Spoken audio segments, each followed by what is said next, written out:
Nabi kita Muhammad SAW ini bukan anak sembarangan. Lalu kemudian beliau mengajak bicara empat mata dengan Abu Thalib dan menyampaikan bahwa anak ini diincar oleh orang-orang Yahudi. Oleh karena itu tolong disembunyikan. Beliau menggembala di tempat yang tinggi, kemudian kambingnya ada di daerah yang lebih rendah. Beliau mencermati dari tempat yang tinggi, dan di saat yang sama beliau melihat cakrawala yang luas. Nah, itu membentuk satu kesadaran tersendiri. Kesadaran beliau tentang semesta yang luas, tentang pertanyaan tentang siapa yang menciptakan ini semua. Lalu ketika beliau melihat kambing-kambing yang harus dirawat, itu membuat sikap dan mentalitas beliau itu berkembang.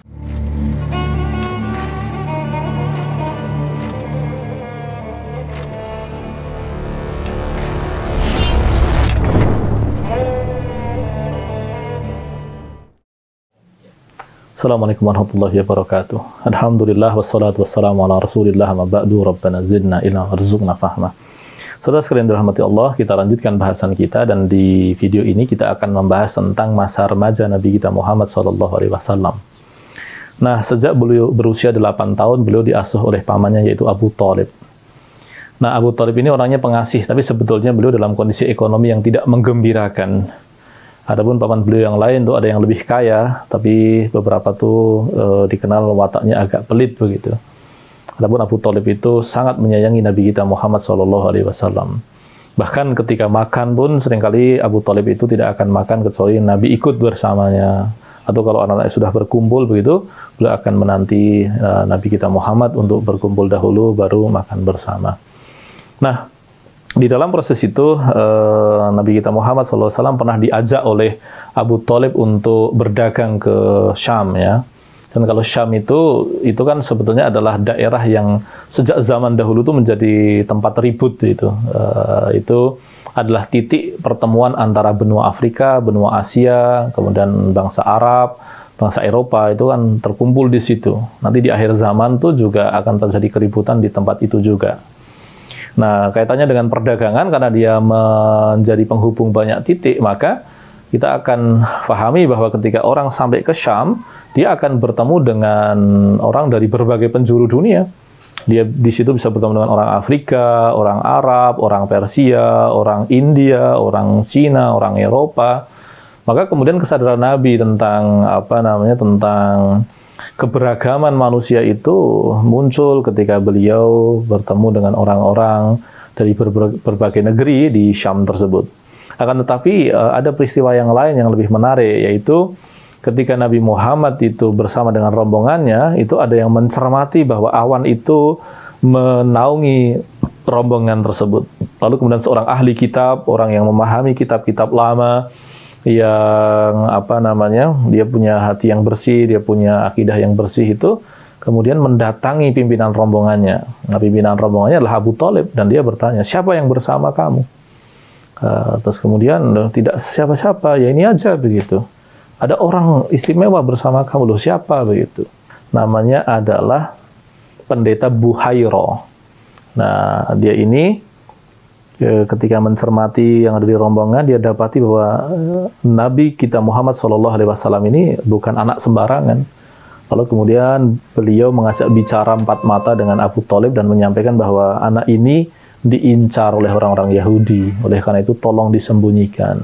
Karena orang-orang Yahudi itu sudah sejak lama, seperti nanti yang kita akan dengar ceritanya di Yathrib, yang kemudian menjadi Madinah.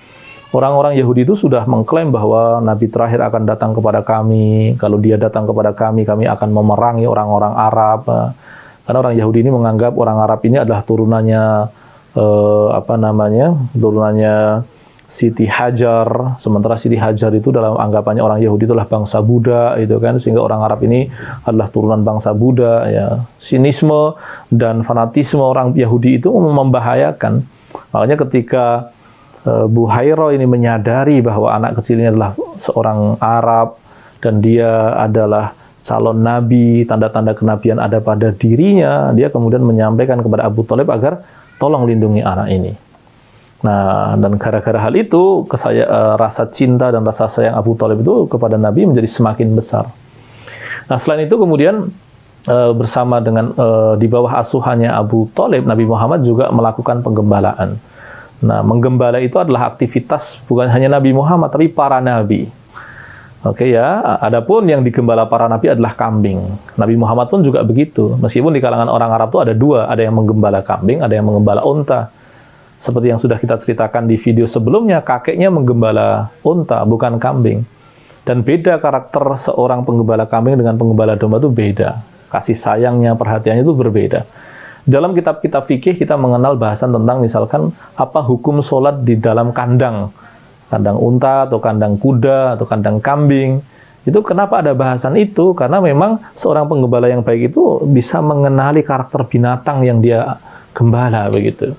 Nah, Nabi Muhammad itu menggembala kambing, dan ketika menggembala kambing bisa kita ilustrasikan bahwa beliau menggembala di tempat yang tinggi, kemudian kambingnya ada di daerah yang lebih rendah, beliau mencermati dari tempat yang tinggi, dan di saat yang sama beliau melihat cakrawala yang luas. Nah, itu membentuk satu kesadaran tersendiri.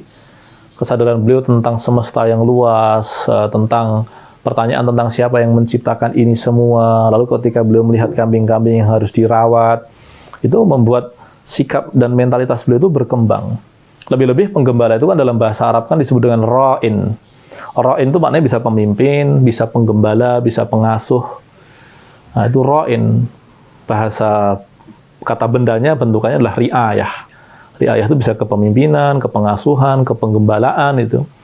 Nah, Nabi seorang ra'in yang baik. Nah, itu menjadi modal penting bagi Nabi untuk nanti menggembala umatnya, untuk mengasuh umatnya. Nah, itu dia.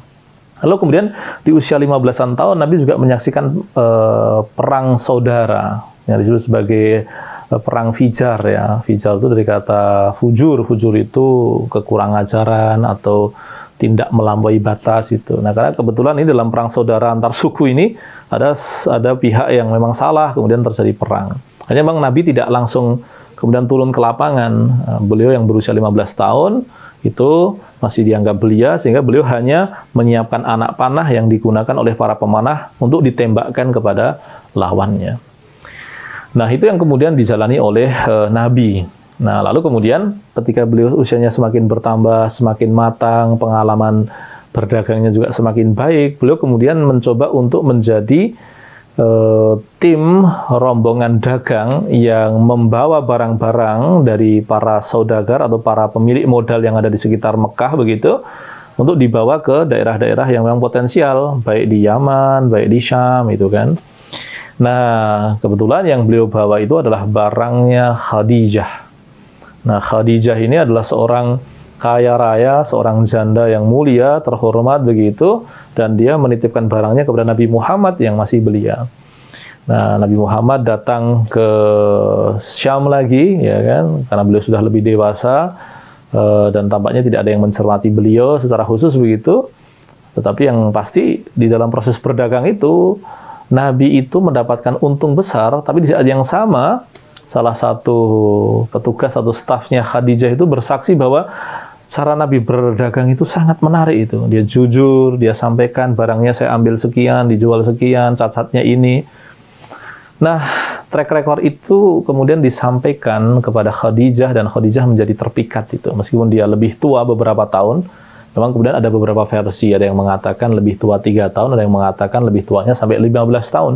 Tapi yang pasti Khadijah sebagai seorang janda, dia terpikat kepada Nabi Muhammad SAW, dan kemudian tidak malu untuk datang kepada Abu Thalib dengan mengirim utusan tentunya untuk menyampaikan keinginannya menikah dengan Nabi kita Muhammad Sallallahu Alaihi Wasallam. Nah, saudara sekalian dirahmati Allah, disitulah masa remaja Nabi, dari jelang remaja 8 tahun sampai berusia nantinya ketika beliau menikah di usia 25 tahun, beliau menjalani proses yang luar biasa. Ada proses beliau diajak berdagang, beliau berdagang membawakan barang atau aset dari orang yang menitipkannya kepada beliau, beliau menyaksikan perang, beliau menggembala kambing, dan sebagainya, dan sebagainya. Nah, saudara sekalian dirahmati Allah, itu masa belia beliau, dan insya Allah di video selanjutnya kita akan bahas tentang kehidupan beliau di masa-masa setelah pernikahan hingga jelang menjadi Nabi.